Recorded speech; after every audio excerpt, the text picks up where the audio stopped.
আজ বসে বসে ইউটিউবের কথা ভাবছিলাম, হঠাৎই মাথায় একটা বুদ্ধি এলো। তাই ফটাফট চলে গেলাম ফ্রিজের কাছে। ফ্রিজ থেকে খুলে একটা পাউরুটির প্যাকেট খুঁজে নিয়ে নিলাম। এই কোনায় পড়ে আছে পাউরুটির প্যাকেটটা নিয়ে গিয়ে সোজা রান্নাঘরের টেবিলে রেখে দিলাম। আবার ফ্রিজ খুলে একটা শশা নিয়ে নিলাম, শশাটা নিয়ে গিয়ে সোজা রান্নাঘরের মধ্যে রেখে দিলাম। এবার নিয়ে নিলাম দুটো পেঁয়াজ অ্যান্ড সসের বোতল, অ্যান্ড এখানে শসা পেঁয়াজগুলোকে ফটাফট কেটে নিই। শসা কাটার পর একটুখানি স্টাইল দিয়ে শসাগুলোকে রেখে পেঁয়াজগুলোকে কাটতে থাকলাম। পেঁয়াজগুলোকে এরকমভাবে কেটে এরকমভাবে ছাড়িয়ে নিলাম যাতে ভালো ডিজাইন হয়। তারপরে পেঁয়াজ কাটতে কাটতে আমার মুখের হলো এই অবস্থা। তারপর পাউরুটির ওপর শসা আর পেঁয়াজগুলোকে এরকম সুন্দরভাবে সাজিয়ে নিলাম।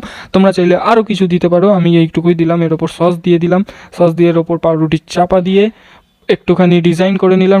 ডিজাইন করে নেওয়ার পরেই আমাদের স্যান্ডউইচ রেডি। আমি এটাকে খেতে থাকি, তোমরা সাবস্ক্রাইব করে নাও।